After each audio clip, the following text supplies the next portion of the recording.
Hello friends, कैसे हैं? आपका स्वागत है पीके सर जीके 18 में। तो फ्रेंड्स, मैं आप लोगों के बीच फिर से एक छोटा सा फिजिक्स का मोस्ट इम्पोर्टेंट क्वेश्चन लेकर प्रस्तुत करता हूं। तो फ्रेंड्स, मैं आप लोगों को बता देना चाहता हूं कि ट्रांसफार्मर के बारे में जो हम आज बताएंगे, जो कि हर साल बोर्ड एग्जाम में पूछता है, तो किसी ना किसी प्रैक्टिस सेट में अवश्य पूछा जाएगा।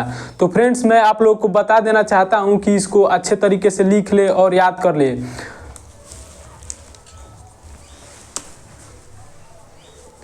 क्वेश्चन है, ट्रांसफार्मर क्या है? ट्रांसफार्मर में होने वाली ऊर्जा हानियों का विवरण दीजिए। इसका उत्तर होगा, ट्रांसफार्मर प्रत्यावर्ती वोल्टता को बढ़ाने या घटाने में प्रयुक्त की जाने वाली वैद्युत युक्ति है। और ट्रांसफार्मर के प्रकार, तो ट्रांसफार्मर दो प्रकार के होते हैं, एक ऊंचाई ट्रांसफार्मर, एक अपचाई ट्रांसफार्मर। तो ऊंचाई ट्रांसफार्मर यह निम्न प्रत्यावर्ती वोल्टता को उच्च प्रत्यावर्ती वोल्टता में परिवर्तित करती है।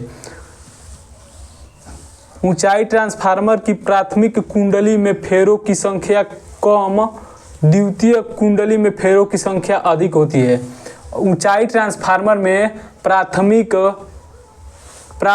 कुंडली में फेरों की संख्या कम होती है और द्वितीय कुंडली में फेरों की संख्या अधिक होती है।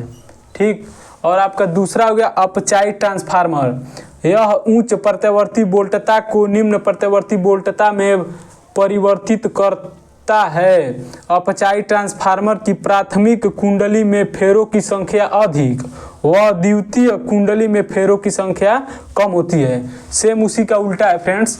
तो मतलब इसमें जो होता है, प्राथमिक कुंडली में फेरों की संख्या अधिक होती है व द्वितीय कुंडली में फेरों की संख्या कम होती है अपचाई ट्रांसफार्मर में।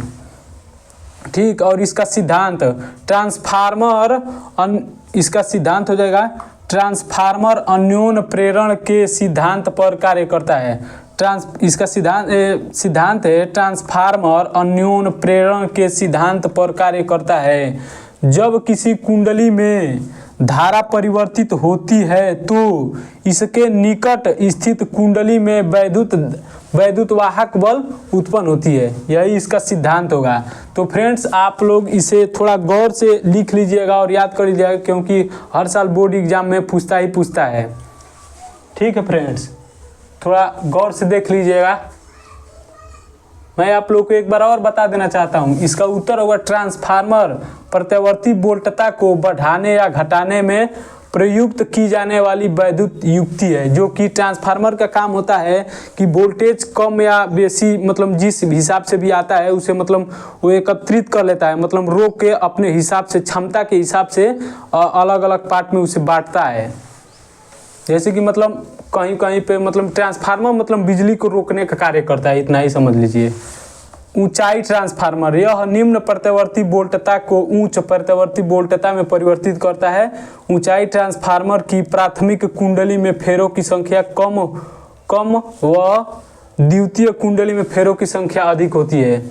ऊंचाई ट्रांसफार्मर में प्राथमिक कुंडली में फेरों की संख्या कम व द्वितीय कुंडली में फेरों की संख्या अधिक होती है। किसमें? ऊंचाई ट्रांसफार्मर में। और अपचाई ट्रांसफार्मर, दूसरा अपचाई ट्रांसफार्मर यह उच्च प्रत्यावर्ती वोल्टता को निम्न प्रत्यावर्ती वोल्टता में परिवर्तित करता है।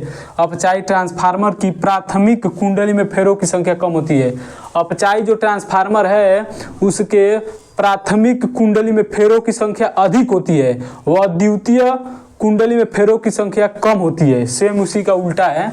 और इसका सिद्धांत है, ट्रांसफार्मर अन्योन्य प्रेरण के सिद्धांत पर कार्य करता है। जब किसी कुंडली में धारा परिवर्तित होती है तो इसके निकट स्थित कुंडली में वैद्युत वाहक बल उत्पन्न होती है। तो फ्रेंड्स, ये रहा है आप लोगों का मोस्ट इम्पोर्टेंट क्वेश्चन फिजिक्स का। और ऐसे छांटे हम कुछ क्वेश्चन जो कि आप लोगों को डेली एक एक करके बताऊंगा। इसे आप तैयार कर लीजिएगा, क्योंकि बोर्ड एग्जाम में अवश्य पूछेगा। थोड़ा गौर से मतलब याद कर लीजिएगा।